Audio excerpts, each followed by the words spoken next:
로마서의 주제는 하나님의 의입니다. 그래서 이신득이라고 들어보셨죠? 믿음으로 의롭게 되었다라는 겁니다.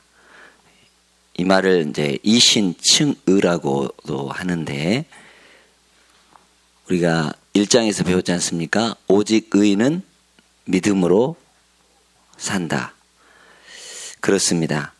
죄인이 의롭게 되는 방법이 있다면 믿음 하나죠. 자, 그러면 4장에서 그 믿음의 예로 아브라함을 들었습니다.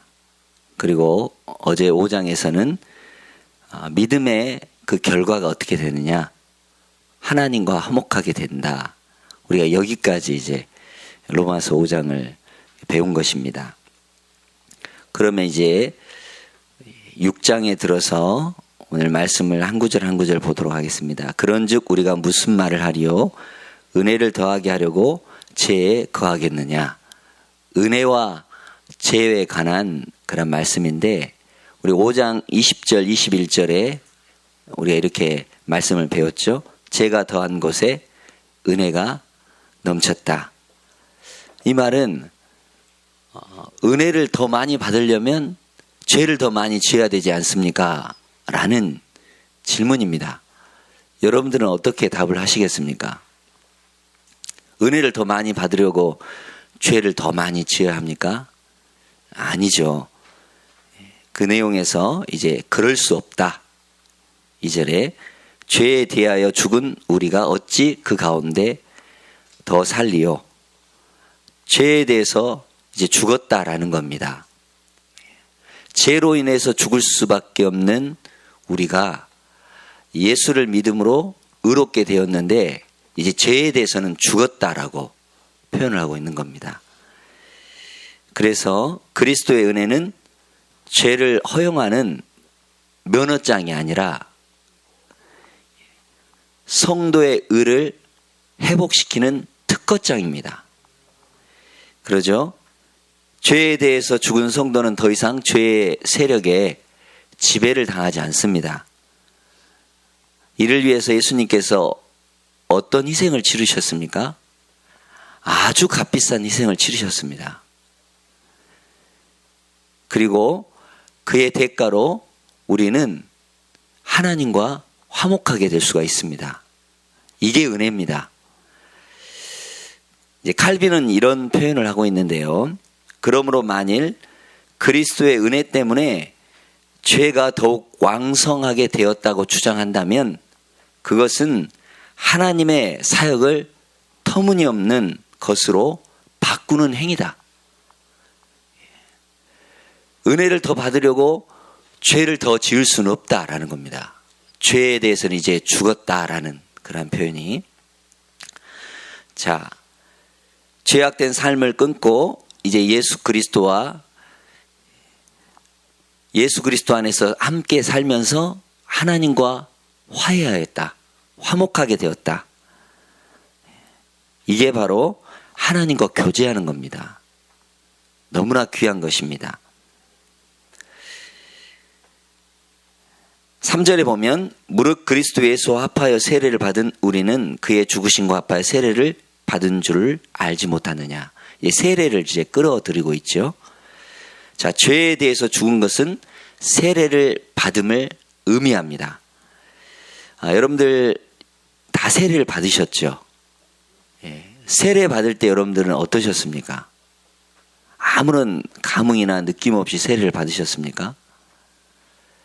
저는 이제 고등학교 때 제가 세례를 받았는데, 하루는 이제 아버지가 이렇게 교회에 오라고 하는 겁니다. 이제 고등학교를 광주에서 다녔는데 토요일 날 오라는 겁니다.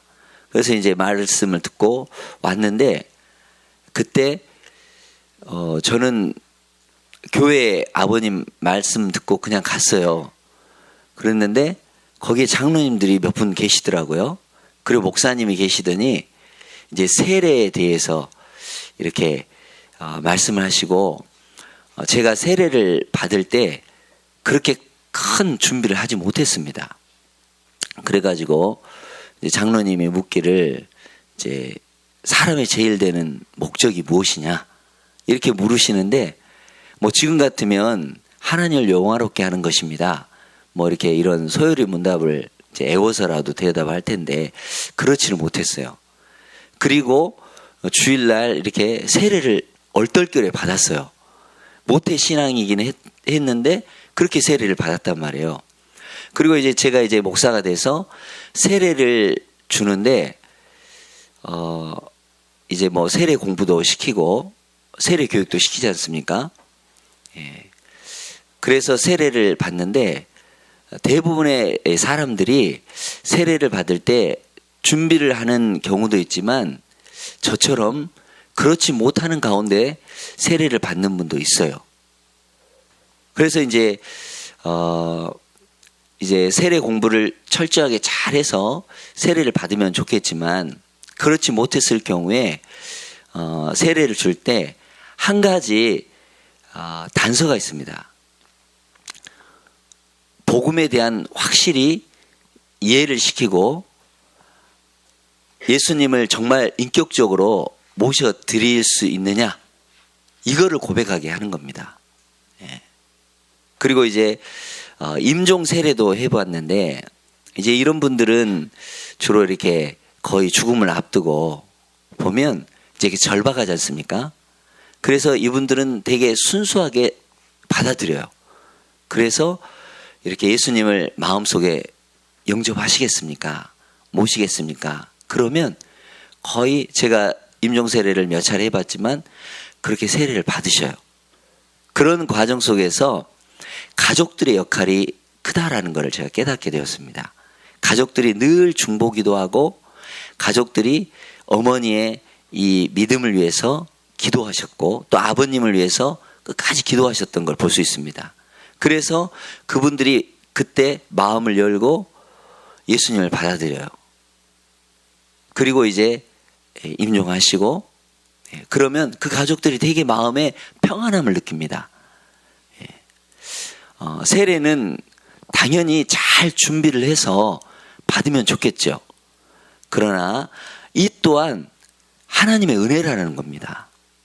우리가 그만한 자격이 있어서 그만한 어떤 의로운 행위가 있어서 그 사람이 세례를 받는 것 아니라는 겁니다. 하나님의 은혜라는 겁니다. 여러분들도 그런 걸 느끼시죠? 예. 뭐 다시 제가 세례를 받을 수는 없죠. 세례를 잘 준비해가지고 받았으면 좋았을 뻔했지만 그러나 이런 세례 받는 것 이렇게 고백하는 것조차도 하나님의 은혜가 없이는 불가능하다라는 겁니다. 예. 자, 이제 세례와 같이 죽으심에 대해서 이제 결부를 시키고 있는데 이 세례를 받는다라는 것은 그리스도의 십자가의 죽으심과 함께 연합했다라는 그러한 의미입니다. 그래서 예수와 함께 세례를 받음으로써 죽게 되었고 그리고 우리 예수님이 죽은 자 가운데 다시 살리심을 입어서 새 생명을 얻었다. 이 새 생명이라는 단어가 대단히 중요합니다. 그러죠?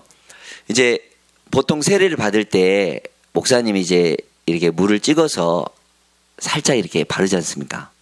근데 저는 이제 세례를 줄 때 이왕이면 이제 살짝 바르는 게 아니라 물을 흠뻑 해가지고 막 적시거든요.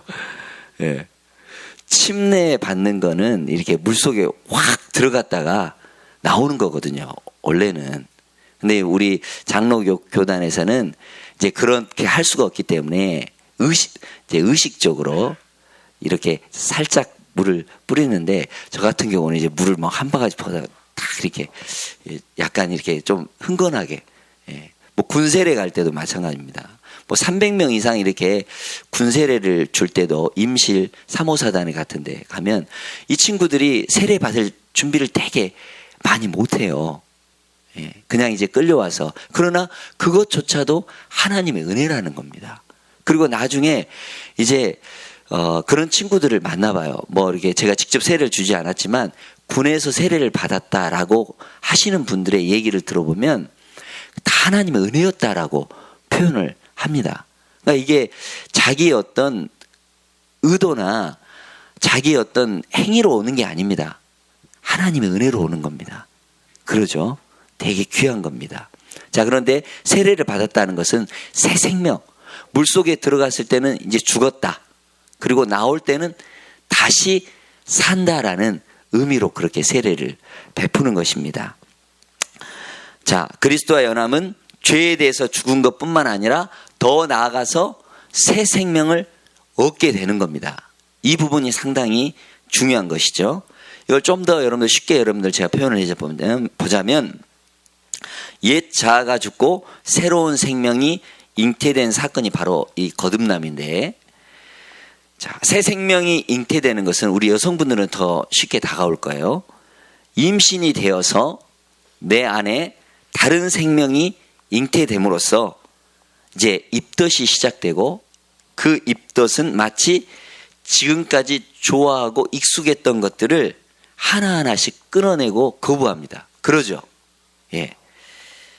죄의 습성에 따라서 좋아했던 것들을 하나씩 입덧으로 끊어내는 것입니다.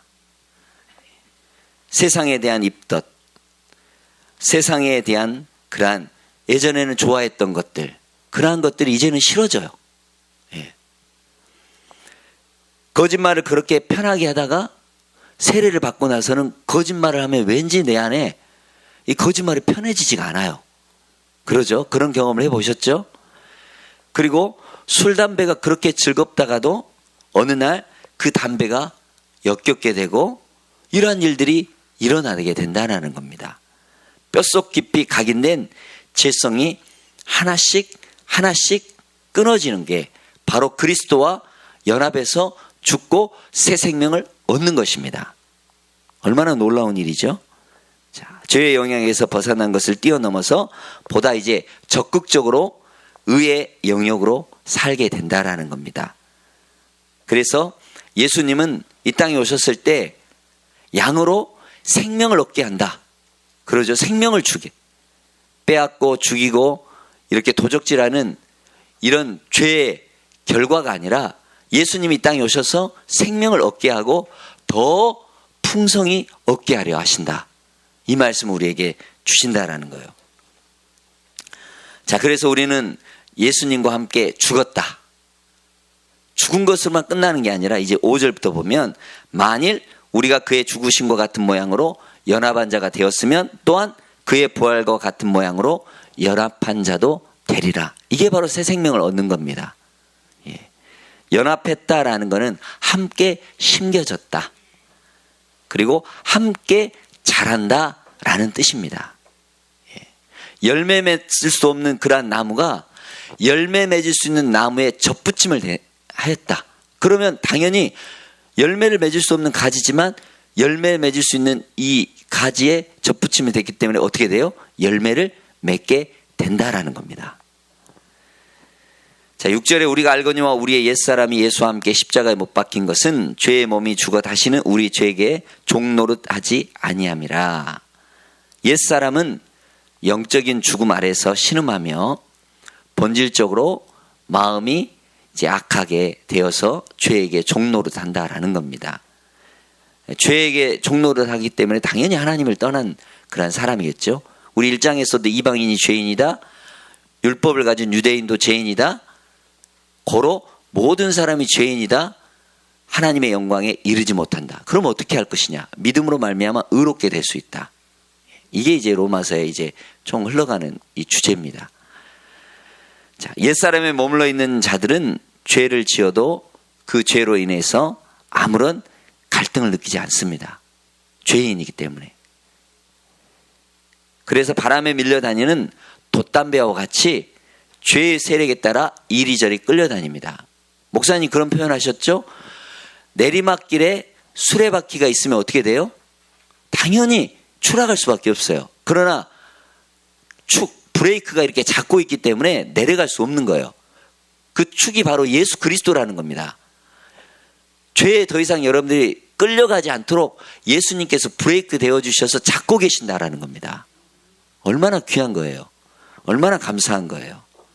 예수 그리스도가 우리를 위해서 십자가에 못 박히신 것, 그리고 예수 그리스도와 함께 우리가 십자가에 못 박힌 것은 우리가 이렇게 세례를 받은 것은 바로 이렇게 연합되어서 새 생명을 얻었다라는 겁니다. 예. 죄의 몸이 멸하여 다시는 우리가 죄에게 종노릇하지 아니한다. 옛사람이 죽은 것과 죄의 몸이 죽은 것과 같다 말씀하고 있습니다. 이제 이러한 체험을 한 사람은 죄를 싫어해요. 죄에게 더 이상 이제 끌려다니기 싫습니다. 죄에게 종노릇하기 쉽습니다. 그렇게 고백하게 되는 것이죠. 그래서 에베소서에 그런 표현이 있죠. 옛사람을 벗어버리고 새 사람을 입으라. 이런 표현이라는 것입니다. 신분에 걸맞는 그런 삶을 사는 거죠. 7절에 이는 죽은 자가 죄에서 벗어나 의롭다 하심을 얻었다. 십자가의 보혈로 우리가 죄 씻음을 받고 또 회개하여서 죄의 세력으로부터 해방되고 동시에 하나님의 자녀가 되는 것이죠. 이걸 좀 더 쉽게 표현하자면 우리가 밤하늘의 달이 밝게 빛나죠. 그런데 달 자체에 가보면 빛이 있습니까? 없습니까? 전혀 없어요. 그러나 우리가 그렇게 찬란하도록 은빛 이렇게 빛을 비춘다라고 했을 때는 누구에게 반사된 겁니까? 태양에게 반사되기 때문에 그렇습니다. 우리는 절대 그런 빛을 발할 수 있거나 의로운 행위를 할 수 없어요. 그러나 의의 태양 대신 예수님의 빛을 받아서 죄의 몸이 이제 벗어나고 새 생명을 입어서 빛을 비춘다라는 겁니다. 그러죠? 그게 바로 새 사람을 입는 것입니다. 8절에 만일 우리가 그리스도와 함께 죽었으면 또한 그와 함께 살 줄을 믿노니. 자, 이것은 인격적인 그런 연합뿐만 아니라 이제 생명적인 연합으로 영원한 연합을 이야기하는 것입니다. 너무나 중요한 내용이죠. 자, 그래서 우리 예수님께서 길이시다, 진리시다, 결국은 뭡니까? 생명이다. 그리스도와 연합해서 정과 욕심을 어디에 못을 박아요? 십자가에 못을 박고 그리스도와 이제 함께 산다. 이런 삶이 여러분들에게 있기를 간절히 축원합니다. 9절에 이는 그리스도께서 죽은 자 가운데서 살아나셨음에 다시 죽지 아니하고 사망이 다시 그를 주장하지 못할 줄을 알미로다. 기독교의 가장 중요한 핵심이죠. 그리스도께서 죽으셨으나 부활하심으로써 사망 권세를 이기신 이 부활 사건. 그러죠. 다니엘 기도 두 번째 시간 여러분들 들으셨죠? 천정은 자매 이분 이제 춘천 한마음교회 이 부활 신앙을 되게 이렇게 어떻게 보면 우리가 정말 희석되고 놓치는 게 있습니다. 부활 신앙에 대한 확실한 걸 가지고 있다면 여러분들 내가 부활 신앙을 뜨끈뜨끈하게 가지고 있다면 여러분들 이 자리에 그냥 머물러 수 있겠어요? 부활의 증인으로서 여러분들 증거를 해야 될 거 아니겠어요? 그죠? 당연히 증거해야 되죠. 이 부활의 신앙에 대한 이게 점점 희미하기 때문에 그거에 대한 확신이 없기 때문에 우리가 그 증인이 덜 된다라는 겁니다. 그런데 우리 여러분들 정말 부활한 체험이 분명히 있다면 예수님을 그걸 목격했다면 봤다면 어찌 증거하지 않을 수가 있겠어요. 뭐 예를 들어서 맛있는 음식만 있어도 이거 너무나 맛있는 음식을 먹고 나서 뭐 친구에게 가족에게 야 거기 맛있더라 우리 한번 가보자 그런 것처럼 여러분들 내가 예수님을 만나고 부활신앙을 진짜 체험했다면 가만히 있을 수가 없는 거죠. 증거하게 되는 거죠. 바로 이 신앙이 있어야 된다라는 겁니다. 부활신앙 하나만 있어도 된다라고 이렇게 이 춘천 한마음교회 같은 경우는 그거를 강조해요. 저는 그게 맞다고 생각합니다. 이 부활신앙에 대해서 우리가 조금 밀려있고 그거에 대해서 여러분들 다른 것에 대체하려고 하는데 아니에요. 이게 원본입니다. 원본. 그러죠. 그러면 여러분들 우리는 귀한 지혜자가 되고 증인이 된다라는 겁니다. 10절에 그가 죽으심은 죄에 대하여 단번에 죽으시며 그가 살아계심은 하나님께 대하여 살아계심이니. 자, 예수님은 이 예수님의 죽으심은 죄에 대해서 단번에 죽으셨다. 한 번 죽어서 끝난 것입니다. 두 번 다시 죽지 않는다라는 겁니다. 예. 그리스도의 죽으심은 자신의 죄로 인해 필연적인 죽음이 아니라는 겁니다. 하나님께서 자기의 짐 지우신 자기의 백성의 죄와 허물을 위해서 대신 죽으셨다라는 겁니다. 한 번로 끝난다는 겁니다. 그렇죠? 너무나 귀한 것이죠.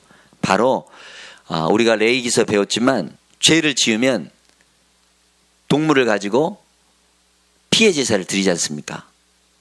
그런데 그거를 이제는 예수님이 단번에 완전히 해결하셨다라는 그런 말씀이죠. 하나님의 어린 양이 되어서 십자가에 피 흘리신 그 제사는 구약의 피 제사의 최종적인 제사요, 완전하고 영원한 제사이기 때문에 그리스도가 다시 죽을 필요가 없다라는 그러한 말씀입니다. 자, 11절 말씀은 정말 중요한 건데요. 여러분들 밑줄을 그으셔도 좋습니다. 이와 같이 너희도 너희 자신을 죄에 대하여 죽은 자요 그리스도 예수 안에서 하나님께 대하여 살아있는 자로 여길지어다. 자, 이와 같이라는 표현은 그것이 그대로 내 것이 된다라는 말입니다. 예수님의 죽음과 삶은 그대로 내 것이 되었다라는 그런 표현이죠. 그리스도 예수 안에서 하나님께 대하여는 살아있는 자로 여길지어다. 이 여길지어다라는 것은 인정하라라는 겁니다. 인정해야 된다라는 겁니다. 경험이 있든 없든 체험이 있든 없든 마음에 느낌이 있든 없든 간에 그것 상관하지 말고 예수님의 십자가와 부활을 보고 그대로 인정하라는 겁니다. 이것이 바로 믿음이라는 거예요. 어떤 사람들은 흔히 이제 그렇게 생각을 해요. 예수님이 죽으셨다는데 그러면 나도 죽었는데 죽은 어떤 느낌이 있어야 되지 않는가? 이렇게 표현할 수가 있죠. 그리고 예수님이 살아나셨다면 나도 살아나야 되는데 그렇다면 어떤 체험이 있지 않아야 되지 않겠느냐? 이렇게 질문할 수 있다라는 겁니다. 이것은 이제 뒤에 문제인데요. 제가 이렇게 한번 설명을 해보죠. 여러분 한 가지 물어보겠습니다. 우리를 대신해서 누가 죄를 지었나요? 아담이 죄를 지었죠. 그죠? 아담이 죄를 지었죠. 언제 때문에 우리가 다 죄인 되었죠? 그러죠? 아담이 나 대신 죄를 범했다고 해서 그 죄 범한 것을 내가 체험해야 됩니까? 여러분 체험해서 여러분들이 믿습니까? 아니죠. 아담이 범죄를 했기 때문에 나는 죄인이 된 겁니다. 예. 아담의 범죄를 내가 체험했기 때문에 내가 죄인 되는 걸 여러분들 믿습니까? 아니죠. 예. 아담이 인류를 대표해서 죄 지었다는 것은 어디건이나 성경에서 배운 진리입니다. 그러죠? 그것을 믿고 시인하면 그것으로 끝나는 겁니다. 예. 마찬가지로 예수 그리스도가 십자가를 통해서 나의 죄의 멍에를 끌어내고 그 다음에 부활을 통해서 나를 해방시켜서서 의의 종이 된 새로운 생명을 나에게 주셨다는 것은 제일 먼저 믿음으로 시인만 하면 되는 겁니다. 그러죠? 예. 체험이 따르는 거 아닙니다. 믿음으로 그냥 시인만 하면 되는 겁니다. 예수님이 나를 위해서 죽었다. 예수님이 나를 위해서 다시 살아나셨다. 그걸 믿고 시인하면 되는 겁니다. 그 다음에 성령님께서 새로운 차원으로 여러분들 체험을 갖게 하실 겁니다. 그것은 성령님 몫이에요. 내가 할 몫이 아닙니다. 그래서 우리가 이제 예수와 함께 죽었다. 이제 예수와 함께 어떻게 되었다? 다시 살아나왔다. 그러면 우리가 이제 12절에 14절 어떻게 해야 될 것인가? 그거에 대한 문제가 남아있는 겁니다. 자, 그러므로 너희는 죄가 너희 죽을 몸을 지배하지 못하게 하여 몸의 사욕에 순종하지 말고 또한 너희 죄를 불의의 무기로 죄에게 내주지 말고 오직 너희 자신을 죽은 자 가운데 다시 살아나신 자 같이 하나님께 드리며 너희 지체를 뭐예요? 의의 무기로 하나님께 드리라. 예, 그렇습니다. 칼빈은 이렇게 표현을 하고 있는데, 그리스도와 연합하여 죄의 노예 상태에서 해방된 성도는 영적 자유를 얻은 만큼 다시는 죄의 종이 되지 않기 위해 날마다 육체의 소욕을 제어하는 거룩한 삶을 살도록 분투해야 된다. 맞는 말이죠? 날마다 죄와는 싸워야 된다는 겁니다. 좀 더 여러분들 강력하게 표현해 볼까요? 피 튀기게 싸워야 된다는 겁니다. 어물쩍 넘어가서는 안 된다라는 겁니다. 그죠? 이것은 죄에서 완전히 끊어내어서 거룩함과 의에 거하여서 온전해질 때까지 우리가 싸워야 된다라는 겁니다. 성도는 죄에 대해서 죽은 자요, 그리스도 예수 안에서 하나님을 대하여서는 산 자로 이제 신분이 변화되었다. 그래서 그리스도만 오직 주인이시다. 죄에 여러분들 종노릇 하시겠습니까? 그리스도가 내 안에서 왕노릇 하시도록 내어드려야 되지 않겠어요? 그러죠? 예수님이 사단의 유혹을 이기고 꾸짖은 것처럼 죄악의 곁에 가지 말고 죄의 유혹을 단호하게 거부하시는 여러분들 되시기를 바랍니다. 이걸 바로 불의의 무기로 드리는 게 아니라 의의 무기로 드려야 된다는 전투적인 표현을 사도 바울은 하고 있다라는 겁니다. 자, 그리스도 안에 있는 in Christ라고 하는데, 그리스도 안에 있는 자는 누구든지 새로운 피조물이 되었다. 너무나 귀한 말씀이죠. 그래서 새 생명 받은 우리는 그리스도의 지체며 성령이 거하는 전이며 값으로 산 것이 되었다. 할렐루야. 거듭나 우리는 자신의 몸을 죄를 짓기 위해서 사용하는 것이 아니라 죄와 투쟁하기 위해서 의의 무기로 하나님께 적극적으로 드려져야 된다. 그래서 그러면 그렇게 드리면 열매가 반드시 있다. 할렐루야. 여러분들 이런 열매 맺기를 축원합니다. 자, 14절 한번 같이 한번 읽어보겠습니다.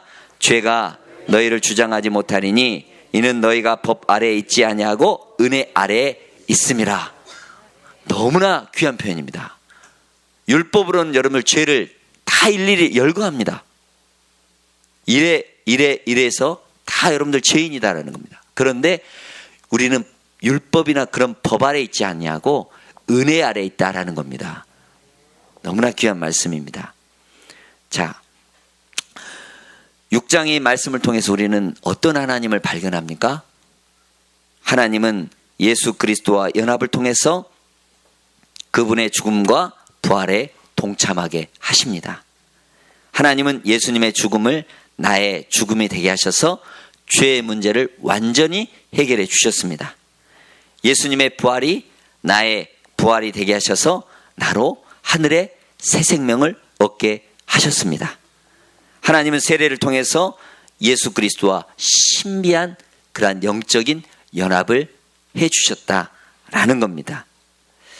여러분들 세례를 받은 감격이 여러분들 지금 아직까지 있습니까? 세례 받을 때 그 감격이 여러분들 있습니까? 세례에 담긴 은혜와 생명의 원리를 여러분들 제자반들에게 잘 가르치고 있습니까? 세례를 받을 때 고백한 대로 예수 그리스도와 내가 이제 연합한 자로 죄에 대해서 죽고 하나님께 대해서 산 자로 살겠다는 그런 각오가 지금도 여러분들 뚜렷하십니까? 요거를 한번 질문을 해보셔야 된다는 거예요. 그리스도와 연합한 사람은 다시는 이제 죄 가운데 머물 수 없습니다. 죄가 더할수록 은혜가 크다는 말은 은혜에 감사하다는 말이지 죄를 합리화하는 말이 결코 아닙니다. 예수님 믿고 구원받은 사람에게 죄는 즉시 단절할 악일 뿐이지 은혜를 더하게 하는 수단이 될 수 없다라고 바울은 확신하게 말하고 있는 겁니다.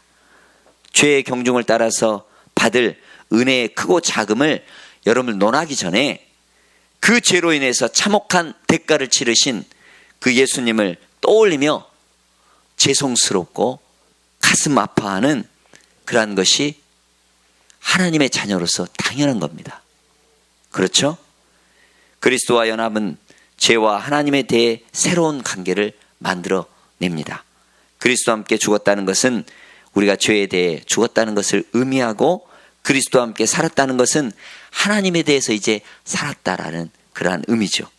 죄와는 점점 끊어지게 되고 하나님과 관계는 점점 깊어지고 좋아지고, 이게 바로 성령의 충만한 삶입니다. 이러한 충만한 삶을 살 수 있도록 여러분들 늘 주님과 함께하도록, 동행하도록 여러분들을 내어드리시기를 바랍니다. 그래서 그 방법이 의의 무기가 되는, 그래서 의로운 하나님께 나 자신을 온전히 드리는 것, 그게 바로 여러분들이 해야 할 몫이다라는 겁니다. 그러죠? 똑같은 무기라 할지라도 무기를 사용하는 주인에 따라서 의의 무기가 될 수도 있고 불의의 무기가 됩니다. 같은 칼이라고 할지라도 의사의 손에 들렸으면 죽은 자도 살리는 수술용 칼이 되지만 강도에게 들리면 그게 살인하게 되는 죄로 쓰이게 된다는 겁니다. 여러분들, 하나님께 의의 무기로 나를 써주십시오. 그렇게 기도하는 오늘 이 시간이 되시기를 축원하고 바랍니다.